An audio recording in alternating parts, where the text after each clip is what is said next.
एक इंडस्ट्री है जिसको नेटवर्क मार्केटिंग इंडस्ट्री कहा जाता है। जैसे दुनिया में और इंडस्ट्रीज़ हैं, म्यूज़िक इंडस्ट्री है, आईटी इंडस्ट्री है, फैशन इंडस्ट्री है, ऑटोमोबाइल इंडस्ट्री है, ऐसे और बहुत सारी इंडस्ट्रीज़ हैं। सेम नेटवर्क मार्केटिंग इंडस्ट्री भी एक इंडस्ट्री है। ये एक बिज़नेस मॉडल इंट्रोड्यूस करवाती है जिसको नेटवर्क मार्केटिंग बिज़नेस मॉडल कहा जाता है, जिसको डायरेक्ट सेलिंग बिज़नेस मॉडल भी कहा जाता है, इंटेलेक्चुअल डिस्ट्रीब्यूशन बिज़नेस मॉडल भी कहा जाता है। ये बिज़नेस मॉडल बहुत कमाल है, एक आम आदमी को एक इंडस्ट्रियलिस्ट बल्कि उससे भी ज़्यादा कमाने का भी मौका देता है, लाइफ डिज़ाइन करने का मौका देता है। लेकिन प्रॉब्लम ये है कि इस बिज़नेस की ब्यूटी और इसकी पावर को देखते हुए बहुत सारे ब्रांड स्कैम करते हैं, इस बिज़नेस का नाम लेकर के स्कैम करते हैं। जैसे कोई भी ब्रांड जो पिरामिड शेप हो, पिरामिड स्कैम उसको कहा जाता है, उस ब्रांड से बचना होता है, उसका पार्ट नहीं बनना होता, वो रियल नेटवर्क मार्केटिंग नहीं होती। पिरामिड स्कैम हो या फिर पूंजी स्कैम हो या फिर इलीगल एक्टिविटी वाले ब्रांड्स होते हैं, उनसे बचना होता है। कुछ ब्रांड ऐसे होते हैं जो लो क्वालिटी के प्रोडक्ट्स लेकर के आते हैं और उनको ज़्यादा यानी उनकी प्राइस हाई करके सेल करने की कोशिश करते हैं नेटवर्क मार्केटिंग के मॉडल के थ्रू, वो भी स्कैम होता है, उससे भी बचना होता है। और इस तरह के ब्रांड्स क्या करते हैं, लोगों को अट्रैक्ट करने के लिए अट्रैक्शन मार्केटिंग का सहारा लेते हैं। वो इन्फ्लुएंसर से, एक्टर से, यूट्यूबर से, टिकटॉकर से रेस्टोरेंट होते हैं उनसे प्रमोशंस करवाते हैं, उनको पे करते हैं, उनसे प्रमोशन करवाते हैं और अट्रैक्ट करते हैं। जैसे पाकिस्तान में एक कंपनी है फॉरएवर लिविंग, उन्होंने भी सेम, क्योंकि स्कैम करते हैं तो उन्होंने भी एक सेम वे अडॉप्ट किया कि प्रमोशन करवानी है, अट्रैक्शन करनी है, कुछ एक्टर से, कुछ यूट्यूबर से, कुछ टिकटॉकर से, कुछ इन्फ्लुएंसर से। इस तरह उन्होंने अपनी पेड प्रमोशंस करवा के लोगों को अट्रैक्ट किया। जैसे नेता यासिर के शो में जाके प्रमोट किया गया। फॉरएवर लिविंग के, जहाँ पर ये ग्रो करते हैं ऑर्गेनिक एनवायरनमेंट में। ये यूएसए से आते हैं। यस, ये बेसिकली जैसे जुल्करनैन और कमल ने प्रमोट किया, जैसे वो सबा फैसल है उन्होंने प्रमोट किया, सनसन कुरैशी साहब ने प्रमोट किया, लिविंग और इसकी बहुत सारी चीजें हैं। डंकी ने प्रमोट किया, फॉरएवर जो कंपनी है ये एक मार्केटिंग कंपनी है। फाद मुस्तफा ने प्रमोट किया, वो सिस्ट्रोलॉजी वाली एक मैडम है उन्होंने प्रमोट किया।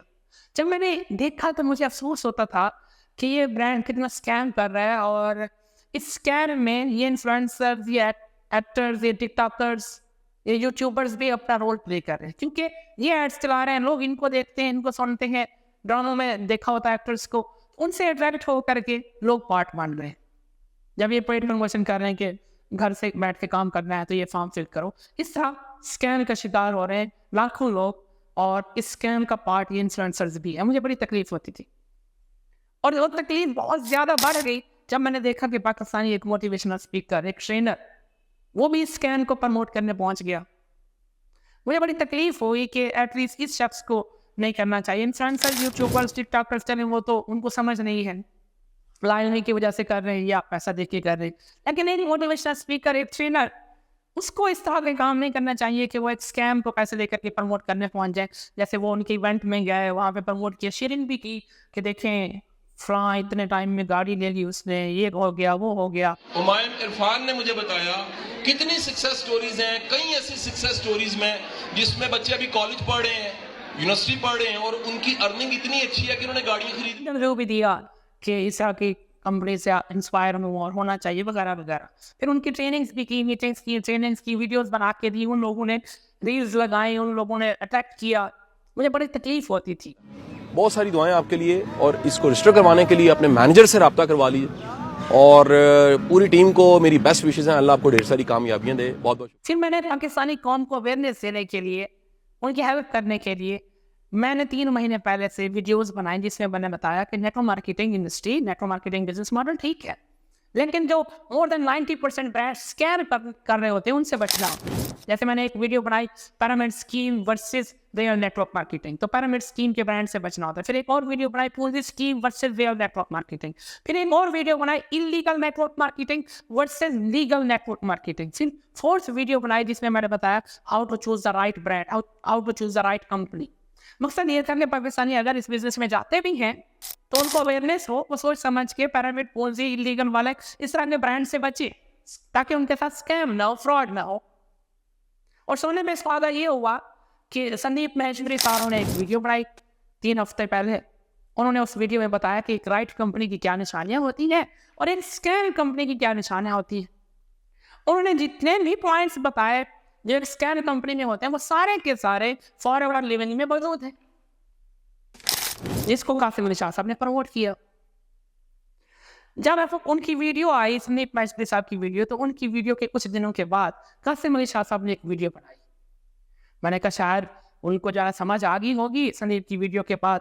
अब उन्होंने वीडियो बनाई और वो कौम से, पाकिस्तानी कौम से माजरत करेंगे कि उन्होंने एक स्कैम को प्रमोट किया, और वो पाकिस्तानी कौम को बताएंगे कि इस तरह के स्कैम से बचो, नाम लेके बताएंगे, क्योंकि जिस कंपनी को खुद प्रमोट करते रहे वो एक स्कैम है।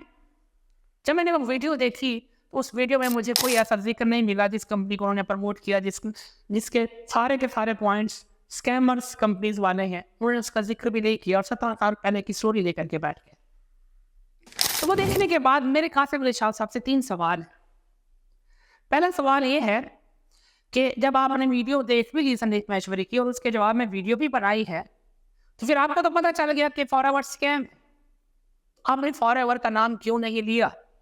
आपने क्यों नहीं पाकिस्तानी कौम को बताया कि स्कैम ब्रांड है और मुझसे भी गलती हो गई, मैं माजरत करता हूँ कि इस तरह के स्कैम को नेक्स्ट पर वोट नहीं करेंगे?